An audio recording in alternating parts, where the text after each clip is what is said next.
الحمد لله رب العالمين والعاقبة للمتقين والصلاة والسلام على سيد الأنبياء والمرسلين وعلى آله وأصحابه أجمعين أما بعد فقد قال الله تعالى في القرآن المجيد قل إن صلاتي ونسكي ومحياي ومماتي لله رب العالمين لا شريك له وبذلك أمرت وأنا أول المسلمين صدق اللہ العظیم۔ محترم بزرگوں اور دینی بھائیوں، ذوالحجہ کا مہینہ شروع ہو چکا ہے۔ اس مہینے کے پہلے عشرے کی قرآن و حدیث میں بڑی فضیلت آئی ہے۔ اس عشرے کی فضیلت اور اس کے احکام کے تعلق سے پچھلے جمعہ کسی قدر تفصیل سے گفتگو ہو چکی ہے۔ آج مجھے نصاب کے تعلق سے اور قربانی کس شخص پر واجب ہے اس تعلق سے گفتگو کرنی ہے۔ سوال یہ ہے کہ قربانی کن لوگوں پر واجب ہے۔ اس سلسلے میں بھی کچھ گفتگو آ چکی ہے۔ میں نے یہ عرض کیا تھا کہ قربانی ہر اس مسلمان پر واجب ہے جو عاقل ہو، بالغ ہو، مقیم ہو اور صاحب نصاب ہو۔ صاحب نصاب اس شخص کو کہا جاتا ہے جو 52.5 تولہ چاندی یعنی 612 گرام چاندی یا 7.5 تولہ سونا یعنی 87 گرام سونا، یا تو 52.5 تولہ چاندی یا 7.5 تولہ سونا کا مالک ہو، یا ان دونوں میں سے کسی ایک کی قیمت کا مالک ہو۔ جب نبی اکرم صلی اللہ علیہ وسلم نے نصاب بیان فرمایا تو اس زمانے میں جو قیمت 52.5 تولہ چاندی کی تھی وہی قیمت 7.5 تولے سونے کی بھی تھی۔ اس لیے فقہا جب نصاب لکھتے ہیں تو یہ لکھتے ہیں کہ 52.5 تولہ چاندی یا 7.5 تولہ سونا۔ لیکن اس زمانے میں ان دونوں کی قیمت میں بہت بڑا فرق ہو گیا۔ میں نے پچھلے جمعہ بتایا تھا کہ 52.5 تولہ چاندی کی قیمت اس زمانے کے اعتبار سے 30,700 روپے ہوتے ہیں، اس لیے کہ 500 روپے میں 10 گرام چاندی ملتی ہے، اور سونے کی قیمت اس وقت تقریباً 50,000 ہے۔ 50,000 روپے میں 10 گرام سونا، اس اعتبار سے اب دیکھیں تو 7.5 تولے سونے کی قیمت تقریباً 4 لاکھ سے زیادہ ہو جاتی ہے۔ اب چاندی کے نصاب کا اعتبار کریں تو 30,700 روپے ہوتے ہیں، اور سونے کے نصاب کا اعتبار کریں تو 4 لاکھ سے بھی زیادہ ہے۔ اب ان دونوں نصابوں کے اندر بہت بڑا فرق ہو گیا، اس لیے علماء اب یا والی شکل نہیں بیان کرتے کہ 7.5 تولہ سونا یا 52.5 تولہ چاندی، فقہا صرف چاندی کے نصاب کو بیان کرتے ہیں۔ قربانی کے تعلق سے اس سلسلے میں اختلاف ہے کہ قربانی کا نصاب چاندی کے اعتبار سے مانا جائے یا سونے کے اعتبار سے، سونے کے نصاب کا اعتبار کیا جائے یا چاندی کے نصاب کا۔ اس سلسلے میں فقہا کے درمیان اختلاف ہے، لیکن اس وقت فتویٰ اس بات پر ہے کہ چاندی کے نصاب کا اعتبار کیا جائے گا۔ اس لیے اب نصاب یہ بنا کہ اگر کوئی شخص 52.5 تولہ چاندی یعنی 612 گرام چاندی کا مالک ہو جائے، یا اس کی قیمت کا 30,700 روپے کا مالک ہو جائے، یا ضرورت سے زائد سامان اس کے پاس اتنے ہیں کہ اس کو بیچنے کے بعد 30,700 روپے اس کو مل جائے، یا سامان تجارت اس کے پاس 30,700 روپے کے ہیں، تو ان تمام صورتوں میں وہ شخص صاحب نصاب کہلائے گا، اور اس پر سال گزرنا بھی ضروری نہیں۔ اگر کوئی شخص ایسا ہے کہ جو 52.5 تولہ چاندی کا مالک ہے، یا 7.5 تولہ سونا کا مالک ہے، یا 30,700 روپے کا مالک ہے، یا 30,700 روپیے کے سامان تجارت کا مالک ہے، یا 30,700 روپیے کے ضرورت سے زائد سامان کا مالک ہے، یا ان تمام کے مجموعے یا ان تمام میں سے بعض کے مجموعوں کو ملا کر اتنی قیمت اس کے پاس آ جاتی ہے، تو ایسا شخص صاحب نصاب کہلاتا ہے شریعت کی نگاہ میں۔ ضرورت سے زائد سامان سے کیا مراد ہے؟ ضرورت اصلیہ سے کیا مراد ہے؟ ضرورت اصلیہ سے مراد وہ ہے کہ وہ چیزیں ضرورت اصلیہ میں شامل ہیں جو انسان کے جان سے اور عزت سے متعلق ہو، یعنی اگر وہ چیز نہ ہو تو انسان کی جان جا سکتی ہے یا عزت و آبرو جا سکتی ہے، یہ ہے ضرورت اصلیہ۔ جیسے کھانے پینے کی چیز، پہننے کے کپڑے، اور اسی طریقے سے رہنے کے مکان، اور جو لوگ صنعت و حرفت کا کام کرتے ہیں ان کے صنعت و حرفت کے اوزار، آلے اور مشینیں، یہ ضروریات اصلیہ ہیں۔ ان کے علاوہ جو چیزیں ہمارے گھروں میں ہیں اور ہمیں سال بھر اس کی ضرورت نہیں ہوتی تو یہ ضرورت سے زائد ہے۔ اس سلسلے میں بھی پچھلے جمعہ میں نے بڑی تفصیل سے بیان کیا تھا کہ گھر کے اندر کون کون سے سامان ضرورت اصلیہ میں ہے، کون کون سے سامان ضرورت اصلیہ سے زائد ہے۔ بہرحال جو شخص صاحب نصاب ہے اس پر قربانی واجب ہے، ان کو قربانی دینی چاہیے۔ قربانی ہمیں صرف اور صرف اللہ کو راضی کرنے کے لیے، اللہ کا حکم سمجھ کر ہمیں کرنی چاہیے۔ آج کل قربانی کے تعلق سے بہت سے پروپیگنڈے کیے جا رہے ہیں۔ یہ پروپیگنڈا پہلے یورپ کے اندر ہوا کرتا تھا، اب اس ملک کے اندر بھی، اور بہت سے وہ لوگ جو اپنے آپ کو زیادہ پڑھے لکھے سمجھتے ہیں وہ بھی اس طرح کا اعتراض مذہب اسلام کے اس عبادت کے اوپر کرتے ہیں۔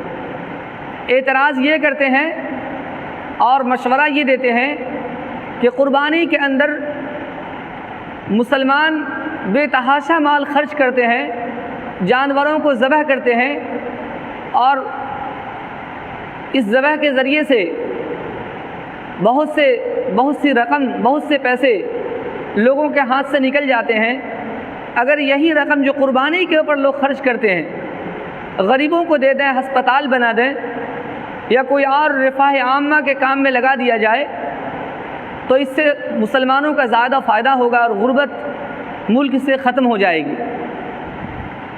میرے بھائیوں، ان کا یہ اعتراض یا ان کا یہ مشورہ بظاہر بہت اچھا ہے، لیکن ان سے میں یہ عرض کرنا چاہتا ہوں کہ آپ یہ مشورہ جو اہل اسلام کو دیتے ہیں، قربانی کرنے والے مسلمان کو دیتے ہیں، یہ مشورہ اگر کسی اور کو دے دیں تو شاید اس کا زیادہ فائدہ ہوگا۔ جن کا یہ خیال ہے کہ قربانی کرنے کی وجہ سے مسلمانوں کا مال ضائع ہو رہا ہے اور غربت دور نہیں ہو رہی ہے، قربانی بند کر دینے کی وجہ سے غربت دور ہو جائے گی، ان سے میں یہ عرض کرنا چاہتا ہوں کہ قربانی کا سب سے بڑا فائدہ غریبوں کا ہے۔ اگر آپ غور کریں گے تو آپ کو سمجھ میں آئے گا کہ قربانی سے غریبوں کا کتنا بڑا فائدہ ہے۔ قربانی آپ کرتے ہیں، آپ جانور خریدتے ہیں، یہ جانور کوئی بہت بڑے امیر رئیس لوگ نہیں پالتے، یہ جانور غریب لوگ پالتے ہیں۔ آپ سینکڑوں کے تعداد میں جو جانور خرید رہے ہیں یہ غریبوں سے خرید رہے ہیں، ان غریبوں کا فائدہ اول نمبر پر ہے۔ دوسرے نمبر پر اس جانور کو لانے لے جانے کے لیے جو کرائے اور بھاڑے لگتے ہیں یہ بھی کوئی امیر رئیس لوگ نہیں کرتے، یہ بھی مزدور پیشہ لوگ کرتے ہیں، ان کی بھی روزی روٹی اس سے جڑ جاتی ہے۔ اور پھر جب آپ قربانی کرتے ہیں، آپ قربانی کا گوشت تقسیم کرتے ہیں تو بہت سے ایسے لوگ جو ہمارے معاشرے میں سال بھر گوشت کا تصور نہیں کرتے ان کے گھر تک گوشت پہنچ جاتا ہے۔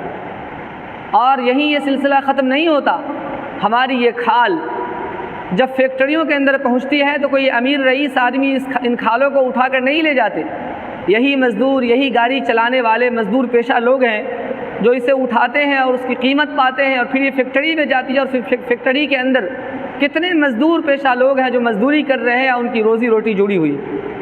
یہ میں نے ایک چھوٹی سی مثال دی ہے، آپ اس طریقے سے چاہیں تو بہت سی مثالیں اپنے سامنے لا سکتے ہیں اور بہت سی چیزیں آپ بھی تلاش کر سکتے ہیں کہ جب یہ قربانی ہوتی ہے تو اس کے ذریعے سے کتنے لوگوں کی روزی روزگار لگ جاتی۔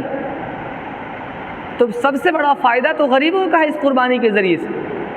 جو لوگ مسلمانوں کو اور قربانی کرنے والے لوگوں کو یہ مشورہ دیتے ہیں کہ قربانی کے بجائے غریبوں میں مال تقسیم کر دیجئے تو اس سے غربت دور ہو جائے گی، میں ان سے عرض کرنا چاہتا ہوں کہ آپ قربانی کرنے والے مسلمانوں کو نہیں، ان رئیسوں کو، ان عیاشوں کو، ان امیروں کو جا کر مشورہ دیں جو اپنا لاکھوں مال پیزا میں، برگر میں اور شہرت ناموری کے لیے بارات لے جانے میں، شادی کے کارڈ میں اور شراب نوشی میں، سگریٹ نوشی میں، عیاشی کے اندر، پکنک منانے کے اندر جو ضائع کر رہے ہیں، ان کو اگر آپ مشورہ دیں تو شاید وہ اپنی لاکھوں روپیے جو ان جگہوں میں بہا رہے ہیں، خرچ کر رہے ہیں، اگر وہ غریبوں میں تقسیم کر دیں تو شاید غربت دور ہو جائے۔ تو مشورہ وہاں دینا تھا، یہاں نہیں دینا تھا۔ اسی طریقے سے قربانی کے تعلق سے ایک سوال یہ آتا ہے کہ قربانی کرنے سے جانور کم ہو جائیں گے۔ جو لوگ یہ اعتراض کرتے ہیں، حقیقت یہ ہے کہ وہ دنیا کے اندر اللہ کی قدرت پر غور نہیں کرتے۔ آپ اللہ کی قدرت پر غور کریں تو آپ کو اندازہ ہوگا کہ قربانی کرنے سے نہ جانور گھٹا ہے نہ کبھی گھٹے گا۔ اللہ کی یہ سنت ہے کہ جب دنیا کے اندر جس چیز کی ضرورت بڑھتی ہے اللہ اسے بڑھا دیتا ہے، اور جس چیز کی ضرورت کم ہو جاتی ہے اللہ اسے گھٹا دیتا ہے۔ یہ اللہ کی سنت ہے اور اللہ کا طریقہ ہے۔ آپ دنیا کے اندر غور کریں، آپ کنویں کے اندر سے پانی نکالتے ہیں، آپ ڈول ڈالیں اور پانی نکالا تو دیکھیں دوبارہ پانی اس میں آ جاتا ہے۔ لیکن آپ اگر کنویں سے پانی نکالنا چھوڑ دیں تو کیا کبھی کنواں سے پانی باہر نکلنے لگا؟ بھرتے بھرتے پانی باہر نکلتے آپ نے دیکھا ہے؟ میں سمجھتا ہوں کہ آپ حضرات میں کسی نے نہیں دیکھا ہوگا کہ کنویں سے پانی نکالنا چھوڑ دو تو کنواں سے پانی نکل کر باہر آ جائے، ایسا نہیں ہوتا۔ یہ اللہ کی قدرت ہے کہ جب انسان جس چیز کی ضرورت زیادہ محسوس کرتا ہے اور جس چیز کا استعمال زیادہ کرتا ہے اللہ اس چیز کو بڑھا دیتا ہے، اور جس چیز کی ضرورت کم ہو جاتی ہے اللہ اسے گھٹا دیتا ہے۔ اس سے بڑھ کر ایک مثال میں آپ کو دینا چاہتا ہوں۔ آپ اپنے معاشرے کے اندر نگاہ دورائیے، اپنے گاؤں، اپنے شہر کے اندر آپ کو کتے زیادہ نظر آتے ہیں یا آپ کو خصی اور بکری زیادہ نظر آتے ہیں؟ یقیناً خصی اور بکری کے ریوڑ نظر آئیں گے اور ان کی تعداد زیادہ نظر آتی ہے کتے کے مقابلے میں۔ ذرا آپ غور کریں، یہ ایک مرتبہ میں ایک حمل سے 6، 7، 8، 10 بچے دیتی ہے، اور کتے اور کتیا کا استعمال بھی نہیں ہوتا، لوگ اسے اپنے ضرورت میں بھی نہیں لاتے۔ اس کے مقابلے میں خصی اور بکری پر غور کریں کہ خصی اور بکری روزانہ کتنی بڑی تعداد میں ذبح ہوتے ہیں۔ مسلمان ہو یا غیر مسلم ہو، عیسائی ہو، یہودی ہو، ہر مذہب کا ماننے والا اسے کھاتا ہے۔ شادی کے پروگرام میں، ولیمے کے اندر، عقیقے کے اندر، مختلف پارٹیوں کے اندر اور عام زندگی میں لوگ کھانے کے لیے ذبح کرتے ہیں۔ روزانہ ہزاروں کی تعداد میں ذبح ہوتے ہیں۔ اور بکری کتنے بچے دیتی ہے؟ 1 یا 2 یا بہت زیادہ اچھے نسل کی ہے تو 3۔ اس کی پیدائش بھی کم، اس کا خرچ بھی زیادہ ہے، لیکن اس کی تعداد آج بھی زیادہ ہے۔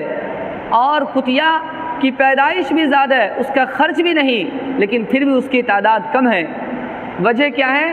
کہ اللہ تعالیٰ نے ایک نظام بنا رکھا ہے کہ جب جس چیز کی ضرورت بڑھ جاتی ہے اللہ اس کو بڑھا دیتا ہے، اور جس چیز کی ضرورت کم ہو جاتی ہے اللہ اسے گھٹا دیتا ہے۔ اس لیے قربانی دینے سے نہ آج تک جانور کم ہوا ہے، نہ قیامت تک جانور کم ہوگا۔ جو حضرات جانتے ہیں گھوڑے کے، پہلے لوگ گھوڑے پر سواری کیا کرتے تھے، ہر گاؤں میں 10-20 گھوڑے ہوا کرتے تھے، لیکن آپ لوگ گھوڑوں کی سواری نہیں کرتے۔ کسی علاقے میں جا کر دیکھیں گے تو کہیں 1-2 گھوڑے نظر آ جائیں گے، آپ کو گھوڑے نظر نہیں آئیں گے۔ کیوں؟ اس لیے کہ گھوڑے کی ضرورت تھی تو اللہ نے دیا، جب ضرورت ختم ہوئی گھوڑے کو ختم کر دیا۔ جہاں ضرورت پڑے گی وہاں گھوڑے کی اللہ تعالیٰ فراوانی کر دیں گے، جہاں گھوڑے کی ضرورت ختم ہو جائے گی وہاں سے گھوڑے ختم ہو جائیں گے۔ تو یہ اللہ کا نظام ہے۔ اس لیے جو لوگ یہ اعتراض کرتے ہیں ان کا اعتراض بیجا ہے۔ میرے محترم بھائیوں، یہ قربانی جو اللہ تعالیٰ نے ہم سب کے لیے واجب کیا ہے، اس قربانی کے ذریعے سے اللہ تعالیٰ نے ہمیں یہ پیغام دیا ہے کہ ہم قربانی اللہ کو راضی کرنے کے لیے اللہ کا حکم سمجھ کر کریں، ہمیں اس میں حکمت اور مصلحت تلاش نہیں کرنی چاہیے۔ اللہ نے جو حکم دے دیا اس حکم کو بجا لانا ہے، چاہے ہمارا اس میں نفع ہو یا نقصان ہو۔ حضرت ابراہیم علیہ السلام کو جب یہ حکم دیا گیا تو حضرت ابراہیم علیہ السلام نے اللہ سے یہ سوال نہیں کیا کہ اے اللہ بچے کو قربان کر کے کیا فائدہ ملے گا، اس کا کیا قصور ہے۔ حضرت ابراہیم علیہ السلام نے بس اتنا سمجھا کہ اللہ کا حکم ہے تو بس بچے کو قربان کرو تو ہم قربان کر دیں گے۔ یہی جذبہ ہمارا ہونا چاہیے کہ اللہ کا حکم ہے جانور کو قربان کرو تو ہم جانور کو قربان کر دیں گے، اس میں کوئی حکمت اور کوئی مصلحت ہم نہیں تلاش کریں گے۔ یہی تو اسلام تعلیم دیتا ہے۔ اسلام کا پیغام ہے کہ اللہ کے حکم کے سامنے اپنی تمام کی تمام حکمتوں کو، مصلحتوں کو اور اپنے تجربات کو چھوڑ دو۔ اللہ کا حکم آ گیا تو آمنا صدقنا، اسی کا نام اسلام اور اسی کو مسلمان کہتے ہیں۔ اس لیے اس میں حکمت اور مصلحت تلاش کرنے کی ضرورت نہیں ہے، نفع اور نقصان تلاش کرنے کی ضرورت نہیں ہے۔ بس اللہ کے حکم کے مطابق قربانی کا ارادہ کریں اور اللہ کے نام سے قربانی کریں۔ گوشت کھانے کی نیت نہ ہو، کوئی اور مقصد اور منشا نہ ہو، صرف اور صرف اللہ کو خوش کرنا اور اللہ کے حکم پر عمل کرنا مقصد ہو۔ اللہ تبارک و تعالی ہم سب کو کہنے سننے سے زیادہ عمل کی توفیق عطا فرمائے۔ وآخر دعوانا ان الحمد للہ رب العالمین۔